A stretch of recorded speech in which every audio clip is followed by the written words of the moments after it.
இப்போ மிளகு தக்காளி கீரை பொரியல் செய்வோம். எண்ணெய் 3 ஸ்பூன் போட்டுக்குங்க. கடுகு போட்டுக்குங்க. அடுத்தது சீரகம் போட்டுக்கோங்க. அடுத்து வெங்காயம் பச்சை மிளகாய் போட்டுக்கோங்க.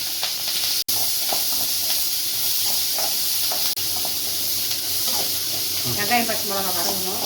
வதங்கினதுக்கப்புறம் தக்காளி போட்டுக்கலாம். வதங்கிடுச்சு. இப்போ தக்காளி போட்டுக்கலாம். ஒரு தக்காளி போட்டுக்கலாம்.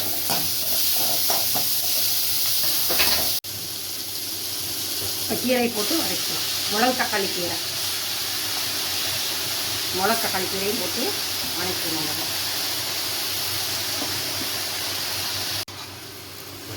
நல்லா 2 நிமிஷம் நல்லா வதக்குங்க. வதக்கிட்டு கொஞ்சம் சிம்மில் வச்சு வேக வச்சுருங்க. வதக்கணும், நல்லா வதக்கணும். 5 நிமிஷம் வதங்கும். இப்போ ரெடி ஆகிடுச்சு கீரை. உப்பு போட்டு தேங்காய் போட்டு உப்பு போட்டு கிளறிக்கலாம். போட்டு தேங்காய் போட்டு கிளறிட்டா கீரை ரெடி ஆகிடுச்சு.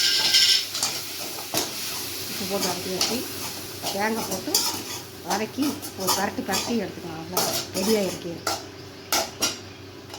1 நிமிஷம் வச்சு எடுத்துடலாம்.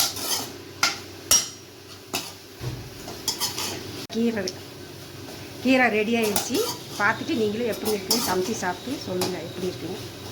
பிடிச்சிருந்தா லைக் பண்ணுங்கள், சப்ஸ்கிரைப் பண்ணுங்கள்.